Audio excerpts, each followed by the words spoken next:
Guys imagine करो आप 12th में हो और आपको फेयरवेल दिया जा रहा हो। लास्ट दिन समझकर आप और आपके दोस्त स्कूल से रिवेंज लेने के चक्कर में दूसरी क्लास की सारी टेबल्स तोड़ दो और तोड़ने के बाद आपको पता चले कि ये आपका लास्ट दिन नहीं है, मतलब फेयरवेल के बाद भी आपको 2-3 दिन स्कूल आना है। तो ऐसी सिचुएशन में आप क्या करोगे? जो मैंने किया वो मैं आपको बताता हूँ। अब स्टोरी शुरू करते हैं। तो स्टोरी शुरू होती है फेयरवेल के कुछ महीनों पहले की, यानी लगभग नवंबर की। रोज की तरह मैं और मेरे दोस्त मस्त एकदम स्कूल आए और क्लास में जाते पहले पता चला कि हमारी क्लास की किसी ने टेबल्स तोड़ दी।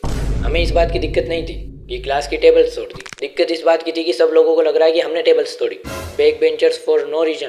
प्रेयर के बाद फर्स्ट पीरियड में क्लास टीचर के साथ प्रिंसिपल सर आए और उन्होंने क्लास की हालत देखी, जो कि एकदम कबाड़ी की दुकान जैसी हो रही थी। प्रिंसिपल सर ने गुस्से में हम पीछे वाले 7 जनों को कहा कि तुम अपना बैग लेकर प्रिंसिपल ऑफिस में आ जाओ। पर अब हमें ये समझ नहीं आ रहा कि यार हमने तो तोड़ी नहीं, तो हम क्यों जाए प्रिंसिपल ऑफिस में। हम सर से कुछ बोलते उससे पहले ही प्रिंसिपल सर बोले जो भी तुम्हें बोलना है तुम ऑफिस में आके बोलना, तुम्हारे पापा के सामने। हाँ मतलब हमारी फील्डिंग सेट हो चुकी थी। इधर तो हमने आम भी नहीं खाया और गुटलियां भी हमें उठानी पड़ रही है। हम प्रिंसिपल ऑफिस में गए और वहाँ देखा कि अभी तक किसी के भी पापा नहीं आए हैं। तभी प्रिंसिपल सर बोले अगर सच सच बोलोगे तो सिर्फ फाइन लेके छोड़ दूं और तुम्हारे पापा को भी नहीं बताऊं। फिर मैंने बोला सर लेकिन हमें भी नहीं पता कि टेबल किसने तोड़ी है। और जैसे ही मैंने ये बोला मेरे चाटा पड़ गया। क्लास टीचर ने बोला तुम्हारी क्लास में और तो कोई टेबल तोड़ेगा नहीं। तभी मेरा एक दोस्त बोला सर आप सीसीटीवी क्यों नहीं चेक कर लेते। क्लास टीचर बोले पर सीसीटीवी पे तो तुमने च्युइंगम चिपका रखी है। पर अब हमें समझ नहीं आ रहा कि हमने तो इनमें से कुछ भी नहीं किया, फिर भी हमारा ही नाम क्यों आ रहा है। हमने बोला सर सच में हमने नहीं तोड़ी है, अब आपको हम कैसे विश्वास दिलाए। अभी क्लास टीचर बोले सरस्वती माता जी के मंदिर के पास जाके उनकी कसम खाओ कि हमने टेबल्स नहीं तोड़ी। प्रिंसिपल सर बोले हाँ ये सही रहेगा, अगर झूठी कसम खाई तो माता जी तुम्हें पाप देगी। अब हमने तो कुछ किया नहीं था, इसलिए हमने मंदिर के सामने जाके कसम भी खा ली और इस तरह हम फंसते फंसते भी फंस गए।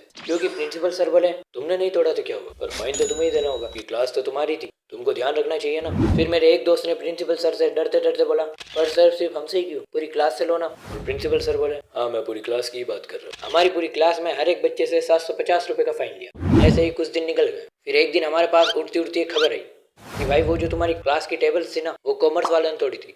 और ये सुनते ही पहले हम कॉमर्स वालों के पास गए और हमने उनसे पूछा। पहले तो वो मना कर रहे थे, पर हमारे बार बार पूछने पर उनके किसी एक दोस्त ने बोला हाँ हम नहीं तोड़ी, तो तुम हमारा क्या करोगे, मारोगे, और अगर हमें मारोगे तो हम प्रिंसिपल सर के पास जाएंगे और वो तुम्हारे पापा को बुलाएंगे और फिर तो तुम्हें पता ही है तुम्हारा क्या होगा।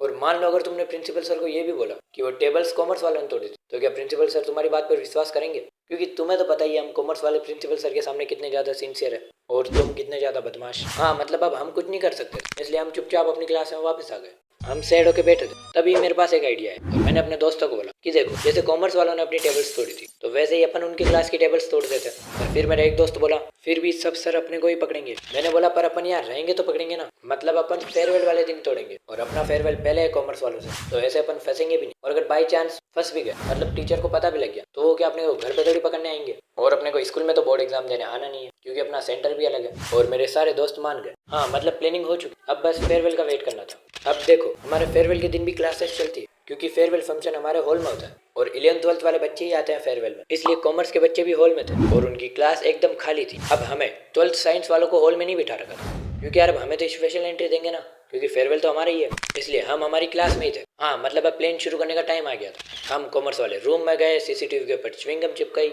और जैसे उन्होंने हमारी टेबल्स तोड़ी थी हमने उससे भी बदतर तोड़ी। जितनी भी टेबल्स थी सबको तोड़ दी और टेबल्स के साथ साथ वॉच बल्ब ये सब भी तोड़ दी। और फिर मस्त फेयरवेल में हीरो वाली एंट्री।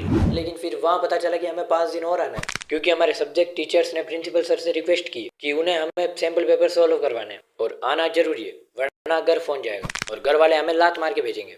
हाँ मतलब हम फिर से फंस गए। गाइस इसके आगे की स्टोरी पर एक और वीडियो बन सकती क्योंकि उसके बाद भी बहुत सारे कांड हुए थे। मेरे पापा को बुलाया था और ऐसे बहुत सारे। अगर यहाँ तक देखिए तो आप कमेंट में बताओ कि आपको इसका पार्ट 2 चाहिए या नहीं। तब तक लिए बाय बाय, मिलते हैं नेक्स्ट वीडियो में। Thanks for watching.